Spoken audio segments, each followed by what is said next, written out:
এবার বাংলাতে লাগু হতে চলেছে অভিন্ন দেওয়ানি বিধি অর্থাৎ ইউসিসি। সোমবারই বিধানসভায় বিল পেশ করতে চলেছে মুখ্যমন্ত্রী শুভেন্দু অধিকারীর সরকার। ক্ষমতায় এলে পশ্চিমবঙ্গে ইউসিসি লাগু হবে এমনটা কিন্তু ঘোষণাপত্রে জানিয়েছিল বিজেপি এবং কথা দিয়েছিলেন খোদ প্রধানমন্ত্রী নরেন্দ্র মোদী। এবার সে কথাই রাখতে চলেছে নতুন সরকার। অর্থাৎ সোমবার বিধানসভাতে এই বিল পেশ হওয়ার পরে সেই বিল তো পাশও হয়ে যাবে, কারণ বিধানসভাতে তো পূর্ণ সংখ্যাগরিষ্ঠতা রয়েছে বিজেপির। তো সেক্ষেত্রে পাশ হয়ে যাওয়ার পরে এই বিলটি অর্থাৎ অভিন্ন দেওয়ানি বিধি অর্থাৎ ইউসিসি পুরো পশ্চিমবঙ্গ জুড়ে বলবৎ হয়ে যাবে। অর্থাৎ এখন থেকে পুরো দেশ জুড়ে একটি আইন থাকবে, বর্তমানে পশ্চিমবঙ্গ জুড়ে, তারপরে সেটা পুরো দেশে যখন লাগু হয়ে যাবে তখন পুরো দেশ জুড়ে ইউসিসি লাগু হবে। ঠিক আছে, আস্তে আস্তে সমস্ত বিজেপি শাসিত স্টেটে লাগু হচ্ছে, আসামে লাগু হয়েছে, পশ্চিমবঙ্গে লাগু হতে যাচ্ছে এবং এরকমভাবে আস্তে আস্তে সমস্ত দেশের প্রতিটি রাজ্যে চালু হয়ে যাবে, তারপরে সেটি দেশ জুড়ে লাগু করা হবে। দেখুন, তাহলে ইউসিসি অথবা অভিন্ন দেওয়ানি বিধি এক্স্যাক্টলি কি, এতে কার লাভ হবে বা কারই বা ক্ষতি হবে, এতে কি বলা হয়েছে, সমস্ত কিছু জানতে ভিডিওটি শেষ অবধি আমাদের সঙ্গে থাকবেন। দেখুন, বারবার মোদী সরকার বলেছে যে আইন সবার জন্য সমান। একই দেশে দু রকমের অথবা তিন রকমের ব্যবস্থা চলতে পারে না। আইনি বৈষম্য মেনে নেওয়া হবে না, সবার জন্য থাকবে সময়।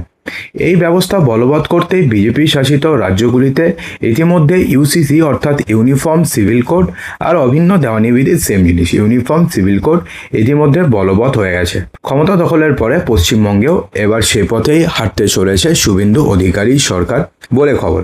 দেখুন, অভিন্ন দেওয়ানি বিধি হলো বিবাহ অথবা বিবাহ বিচ্ছেদ অথবা উত্তরাধিকার অথবা দত্তক গ্রহণ অথবা লিভ ইন সম্পর্কের ক্ষেত্রে ধর্ম, জাতি বা লিঙ্গ নির্বিশেষে ভারতের সব নাগরিকের জন্য এক এবং অভিন্ন আইন। অর্থাৎ বিয়ের জন্য কোনো জাতিতে এক আইন, কোনো জাতিতে অন্য আইন, তার আবার অন্য কোনো জাতিতে অন্য আইন, এবং বিবাহ বিচ্ছেদের জন্যে, উত্তরাধিকারের জন্যে, দত্তক গ্রহণের জন্য এক এক ধর্মের ক্ষেত্রে এক এক আইন, এমনটা চলবে না। যেহেতু ভারতবর্ষ একটা, তো সেই তো পুরো ভারতবর্ষ জুড়ে একটি আইনই লাগু হবে এবং সেই আইন সবাইকে মানতে হবে। আপাতত এটা শুধুমাত্র যেহেতু পশ্চিমবঙ্গে লাগু হচ্ছে, তো সেই তো পশ্চিমবঙ্গে একটি আইন থাকবে এবং সেই আইন সবার ক্ষেত্রে লাগু হবে, সে যে কোনো ধর্মাবলম্বী হোক না কেন। বাংলা সরকার গঠনের 3 মাসের মধ্যে লাগু হবে অভিন্ন দেওয়ানি বিধি, এমনটাই প্রতিশ্রুতি দিয়েছিল বিজেপি। নির্বাচনের আগে মুর্শিদাবাদে দলীয় জনসভা থেকে প্রধানমন্ত্রী নরেন্দ্র মোদী ঘোষণা করেছিলেন যে রাজ্যে ইউসিসি চালু হবে। বিজেপির সংকল্পপত্রেও বাংলায় অভিন্ন দেওয়ানি বিধি চালুর প্রতিশ্রুতি ছিল। যদিও তৎকালীন মুখ্যমন্ত্রী মমতা বন্দ্যোপাধ্যায় বলেছিলেন যে ক্ষমতায় এলে রাজ্যে ইউসিসি চালু হতে দেবেন না তিনি। তো রাজ্যে ক্ষমতায় আসার পরে এবার ইউসিসি চালুর উদ্যোগ নিয়েছে শুভেন্দু সরকার। চলতি বিধানসভার অধিবেশনেই এই বিলটি পেশ করা হতে পারে এবং জানা যাচ্ছে যে আগামী সোমবার বিধানসভাতে ইউসিসি বিল পেশ হতে পারে। তো এখন ব্যাপারটি হচ্ছে, এই ইউসিসি বিল পাশ হলে পরে কারো কি কোনো ক্ষতি হবে অথবা কারোর কি কোনো লাভ হবে? দেখুন, এই ইউসিসির মানে হচ্ছে ইউনিফর্ম সিভিল কোড, অর্থাৎ পুরো দেশের জন্য, যদি আমরা এটা দেশের পার্সপেক্টিভে বলি তাহলে পুরো দেশে, এবং যেহেতু এটা রাজ্যে চালু হচ্ছে তো সেই তো আমরা এখন রাজ্যের কথা বলছি। তার মানে হচ্ছে পুরো রাজ্যে সেম আইন থাকবে, অর্থাৎ বিবাহের ক্ষেত্রে যে আইন হিন্দুদের ক্ষেত্রে থাকবে সেম আইন খ্রিস্টানদের জন্য থাকবে, সেম আইন বৌদ্ধদের জন্য থাকবে, সেম আইন থাকবে হচ্ছে মুসলিমদের জন্য। বিবাহ বিচ্ছেদের জন্য প্রতিটি কাস্টের বা প্রতিটি জাতির সেম আইন থাকবে। লিভ ইন সম্পর্কের জন্য এই জাতির এক আইন, এই জাতির আরেক আইন, এবং যে আইনগুলোকে মানে স্বীকৃতি দেওয়া হয়েছে সেই আইনগুলো কোনো কিছুর আর অস্তিত্ব থাকবে না। ইউনিফর্ম সিভিল কোড চালু হয়ে গেল, তার মানে যে এই পশ্চিমবঙ্গে যারা যারা বাস করে প্রত্যেকটি ধর্মাবলম্বী মানুষদের জন্য সেম আইন কার্যকর হবে।